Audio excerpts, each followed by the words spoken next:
Tips and টিক্সে আপনাদের সবাইকে স্বাগতম জানাচ্ছি। আমাদের আজকের আলোচনার বিষয় 5 মিনিটে প্রেমে সাড়া দেবে যে কোনো সুন্দরী মেয়ে, যদি এই 5টি কথা তাদের বলতে পারেন। মানুষকে আপন করে নেওয়ার কলাকৌশল পৃথিবীর খুব কম মানুষই জানে। এটি একটি বিশেষ দক্ষতা।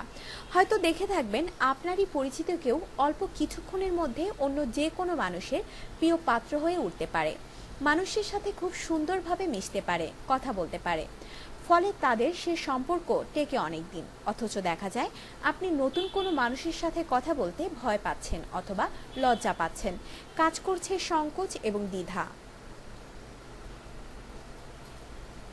ভাবছেন কি দিয়ে শুরু করবেন অথবা কি বলে কথা চালিয়ে যাবেন।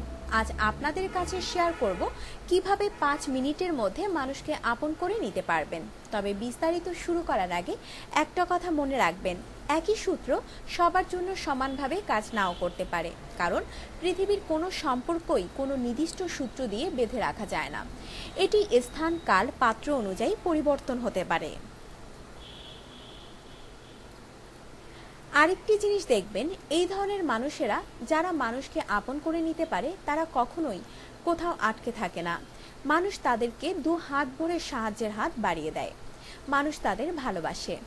আপনিও যদি মানুষের ভালোবাসা পেতে চান অথবা মানুষের মনে দীর্ঘদিন স্থান পেতে চান, তাহলে টিপসগুলো ফলো করতে পারেন। আশা করি এই টিপসগুলো জীবনে অনেক কাজে দেবে। তো আর কালক্ষেপণ না করে আমরা চলে যাচ্ছি বিস্তারিত কলাকৌশলে। প্রথম সাক্ষাতেই কুশল বিনিময় করুন। এটি একটি সাধারণ ভদ্রতা। এটা সারা পৃথিবীর সকল স্থান, কাল ও পাত্র অনুযায়ী একই হয়। কোনো মানুষের সাথে প্রথম দেখা কিংবা পরিচিতির প্রথম ধাপই হচ্ছে কুশল বিনিময়। আর কুশল বিনিময়ের একদম শুরুতেই নিজ ধর্মীয় বিশ্বাস অনুযায়ী সালাম কিংবা নমস্কার অথবা এরকম কিছু দিন। পুরুষ হলে তার সাথে হ্যান্ডশেক করুন। আর যদি ধর্মীয় বিশ্বাসকে অ্যাভয়েড করতে চান, তাহলে গুড মর্নিং বা এরকম কিছু বলুন। তবে চেষ্টা করবেন মৃদু হাসি বিনিময় করে সালাম দিতে।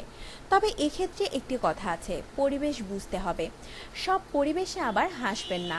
যেমন ধরুন, কোনো মৃত ব্যক্তির বাড়িতে গেলেন, তখন হাসি বিনিময় করে সালাম দেওয়াটা আবার বোকামি। তাই আশেপাশের পরিবেশ পরিস্থিতি খেয়াল করে কুশল বিনিময় করুন। চোখে চোখ রেখে কথা বলুন। মানুষকে আপন করে নিতে এখানেই মানুষটা ভুলটা বেশি করে। ধরুন, আপনি কারো উদ্দেশ্যে কিছু কথা বলছেন, তখন অপর পাশের ব্যক্তি মোবাইল টিপছে বা অন্যদিকে তাকিয়ে আছে। কেমন লাগবে আপনার? আশা করি তাতে আপনি ভালো বোধ করবেন না।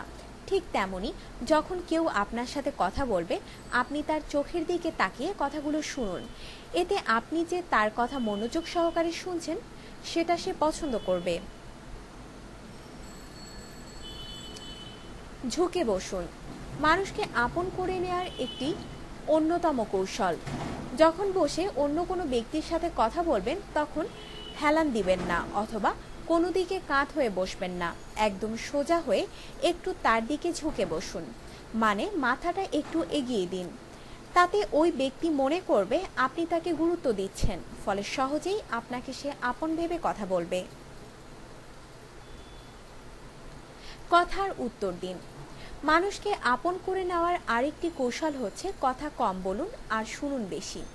তবে রোবটের মতো কথা শুধু শুনেই যাবেন না। মাঝে মাঝে কথার মাঝখানে হ্যাঁ, হুঁ ও আচ্ছা, তাই এরকম কিছু শব্দ ব্যবহার করুন। এর মানে আপনি যে তার সাথে কথাগুলো শেয়ার করছেন সেটা মিন করে। তবে খেয়াল রাখবেন, হ্যাঁ, হুঁ, আচ্ছা, তাই এগুলো যেন প্রতি শব্দের সাথে সাথে না বলেন, তাহলে ব্যাপারটা মেকি হয়ে যাবে। সিচুয়েশন বুঝে কথার উত্তর দিবেন। আমি, আমার এই শব্দগুলো পরিহার করুন।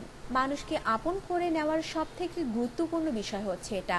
মানুষ মানুষকে অপছন্দ করার সবথেকে বেশি কারণ হচ্ছে এটা। ধরুন, আপনি কারোর সাথে দেখা করতে গিয়ে খালি নিজের কথাই বলে যাচ্ছেন, আমি এটা করেছি, ওটা করেছি, আমার এটা হয়েছে, ওটা হয়েছে। এই ধরনের কথা মানুষ খুব অপছন্দ করে। যেমন কারোর সাথে দেখা করতে গিয়ে বললেন, ভাই, আমি বিশাল বড় বেতনের একটা চাকরি পেয়েছি, আমার তাতে ভীষণ খুশি লাগছে। আমার মা আমাকে দোয়া করেছে, আমার বাবা পিঠ চাপড়েছে, আমার ভাই গিফট দিয়েছে, আমার বোন এটা করেছে ওটা করেছে। এই ধরনের কথায় মানুষ অস্বস্তি বোধ করে। প্রাকৃতিকভাবে মানুষ মানুষের সাফল্য সহ্য করতে পারে না।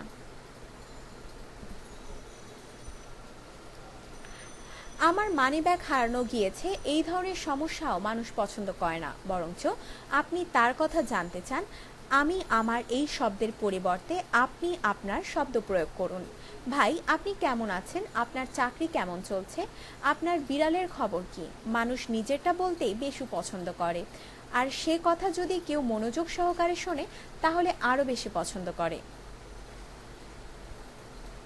আপনার জীবনকে আনন্দময় করে তুলতে এবং বিভিন্ন স্বাস্থ্য টিপস ও পরামর্শ পেতে আমাদের চ্যানেল সাবস্ক্রাইব, লাইক ও শেয়ার করবেন। ধন্যবাদ।